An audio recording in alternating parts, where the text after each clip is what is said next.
बड़ी अच्छी धुन बजावत है अपने जमाने के।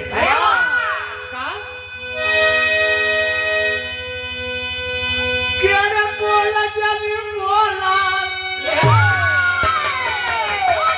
क्या रे बोला जानी बोला, हो बोला जानी बोला, पतिहारा हरि के बोला जानी बोला।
चौधरी बुग्गी वाले,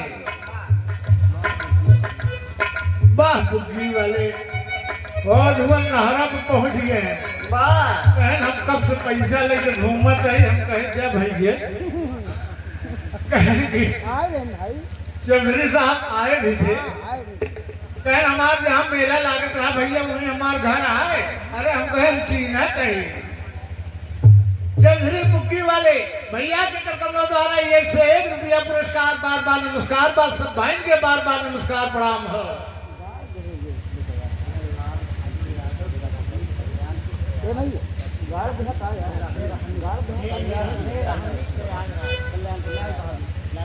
परम आदरणीय परम सत्य आप हैं श्री लाल बहादुर ठेरानी, कल्याणपुर के पावन धरती से प्रयागराज। भैया के करकमलों द्वारा 101 रुपया पुरस्कार, बार बार नमस्कार, बस सब भाई के बार बार नमस्कार प्रणाम हो। कहना बता क्या चढ़ली जमनिया, अरे चढ़ली जमनिया के बोल जली खोला हो पतियारा हरि के बोल जली बोला।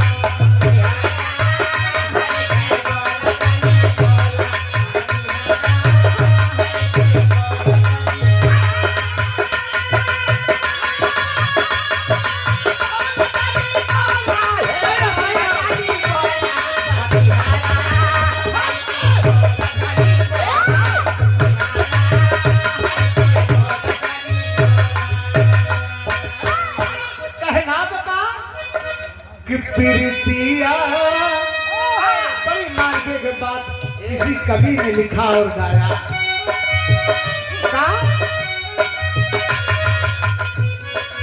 प्रीतिया पर्दे में धनिया पे,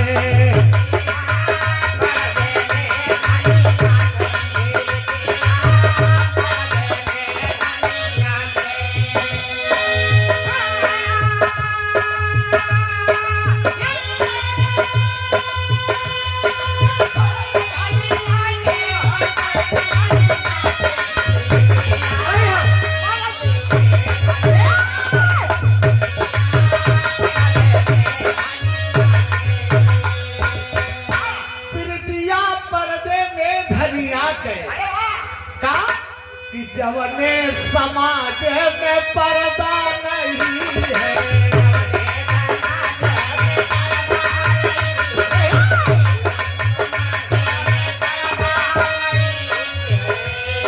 अरे वहाँ मानवता के दर्जा नहीं है, वहाँ मानवता के दर्जा नहीं है, मानवता के दर्जा नहीं है। अरे इज्जतिया अरे इज्जतिया पर्दे में धनिया कह प्रीतिया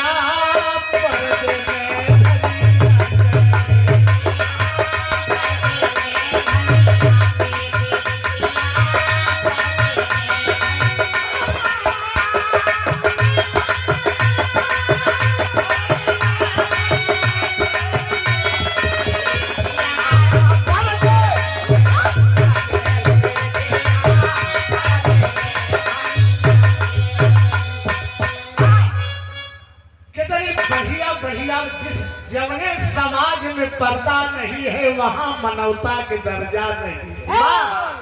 इज्जतिया पर्दे में धनिया के, प्रीतिया पर्दे में धनिया के।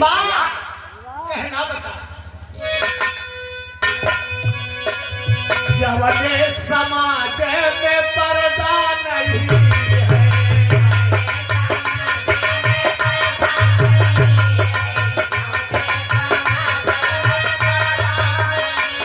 अरे वहाँ मानवता के दर्जा नहीं है।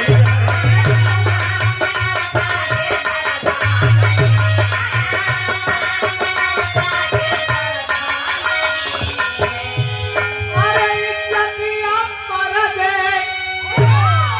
अरे इज्जतिया पर्दे में धनिया के, प्रीतिया पर्दे में धनिया के।